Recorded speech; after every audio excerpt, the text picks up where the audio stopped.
Welcome to NEXTGames Sortie series. Now here we are on day 4, and I've finally been able to do a complete run involving getting all 7 chest triggers in Zone A, as well as taking out the main boss of Zone A. Now I'm going to go through in detail what allowed me to get all of these triggers in today's run, and then show a complete battle against the boss so that today's video is going to be a little longer than usual, but it should have the most complete information to date in regards to how Zone A works. Let's go ahead and get into it. So in the previous 3 days, the only key item that we failed to get is the metal key item. Now I've been trying to get it with a variety of suggestions with none of them working, but today I'm armed with some fresh ideas to try, and I was fortunate enough to get both the metal and shard coffer triggers in just 9 mobs. So let's go into what exactly I did on each of those 9 mobs so that we can hopefully map out what triggers both of these specifically. Now to start with, I searched for the Leech NM in both the northern and southern parts of Map 1. He was not present. Therefore, I went to the northern part of Map 1 and started to kill AQX style mobs, as you're seeing me do here. Now the first mob I killed using only elemental ninjutsu magic. At no point did I melee the mob even for a single attack round, and I finished him off using Doten, or stone magic. The second mob was meleeed from the get-go and light skill chained on, and he died also to Doten, or stone. The third mob was meleeed and light skill chained on, he also died to Doten. The fourth mob was meleeed, both light and dark skill chained on, and he died to Doten. Now the fifth mob was meleeed and light skill chained on, and he died to Doten. So this is the 5th one now that they've all died to Doten. This was our 5th kill, so as usual, we got our 5 kill chest and 1 of 7 progress. But we did not get the metal chest or the shard as I was hoping for after doing 5 Dotens. So I continued on, but now switching back to the magic only with no meleeing strategy. Therefore, on the 6th one, I used only elemental ninjutsu again, and the AQX died to Kaiten, which is fire. Now this triggered the second coffer to appear that would normally contain the shard. I of course already had it, so you don't see it here in the log. So let's recap those first 6 mobs. Thus far, all we have done is 5 stone kills and 1 fire kill. Now 4 of the mobs we have meleeed, and 2 of them we have used just elemental ninjutsu on. So it's possible the shard coffer would have popped on the 5th mob, but that the brown chest spawned first, which is why this one spawned on the next enemy.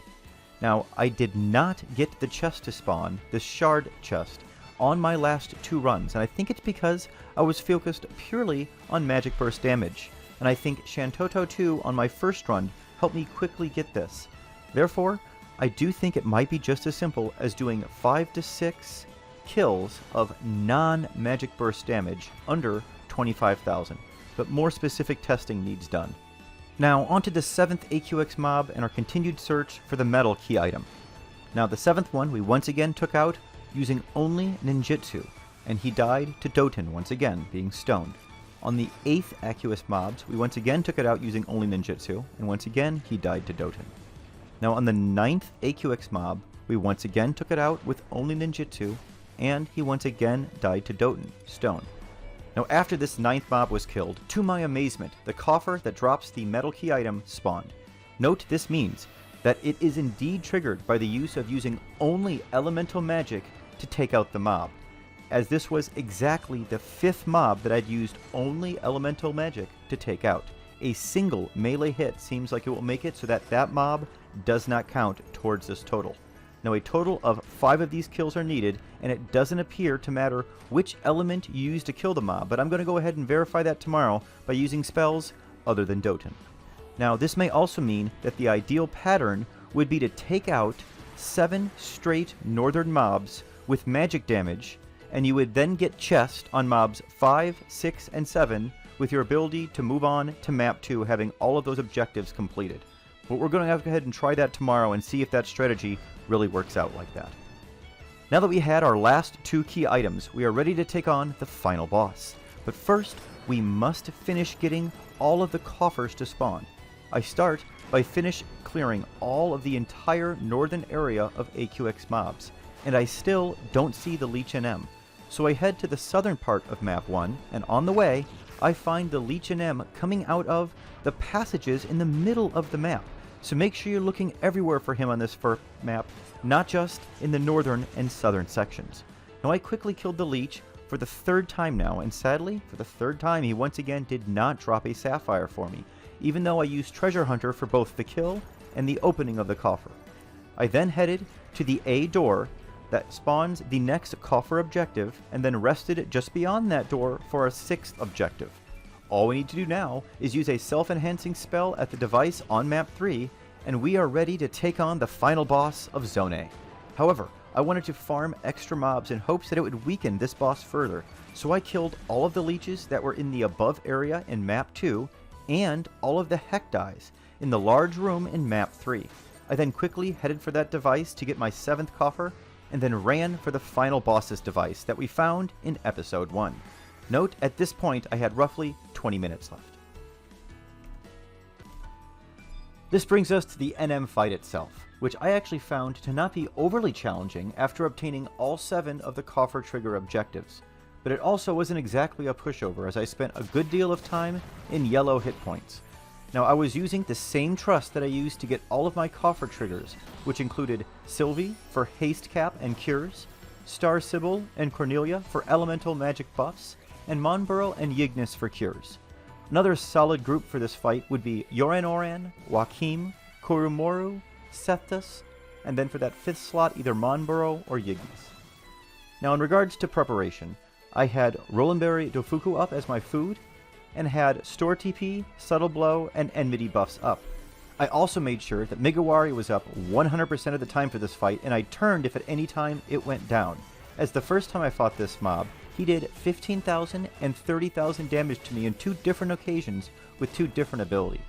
Today though, I had no issues keeping Migawari up, and it was only eaten once at around 25% health by Fetid Eddies. Now I'm unsure if the amount of damage would have actually killed me, but I definitely recommend all ninjas ride Migawari on this fight until more is known.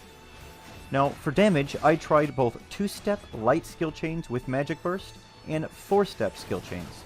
Now both did very good damage, but I ended up choosing to go with the 4-step skill chain strategy for the majority of the run, as I had so many other castings to do in regards to Shadows, Migawari, and other buffs. That being said, a 2-step light skill chain with Magic Burst looked like it was going to lead to the best overall DPS for this fight, if you can actually manage to do that and tank. Now the fight took a total of 7 minutes and 40 seconds, and that's with me pulling him towards this door just in case I died, and trying things out. An efficient kill should be in that 4 to 5 minute mark, I would say, for soloers. Now I was able to get both Paralyze and Slow to stick, and after I finish off the NM, the door opened up again, and I was able to freely continue on my run. I got a total of 2,000 Gallum free for defeating him, and an old box, which had, sadly, yet another Dragoon earring in it. Now today's run netted me a little over 5,000 Gallum free, and that was with me figuring this all out. Solo runs that would get you 6 to 8 Gallum free should really be doable shortly and just a week or so away. Now I had 10 minutes left when I finished, so I could reset all of the mobs in Zone A in hopes that I would be able to take on the Leech and M again. Alas, he was not up, so I ended up just killing AQX mobs for the last few minutes of the run. That's going to be all about have to share for today's run, but I did want to make sure that you saw a complete NM boss run, so go ahead and enjoy the rest of the run. I intend on taking a break from videos this weekend, and will post a fresh one on Monday, going over all my findings from the weekend.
that's going to be it for episode 4 of the Sortie series. I'm quite excited to lock down these triggers on Zone A and move on to Zone B next week.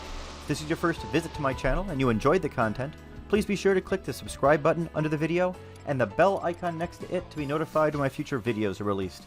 Thanks so much for watching, everyone. Have a great weekend. Stay safe and stay healthy out there.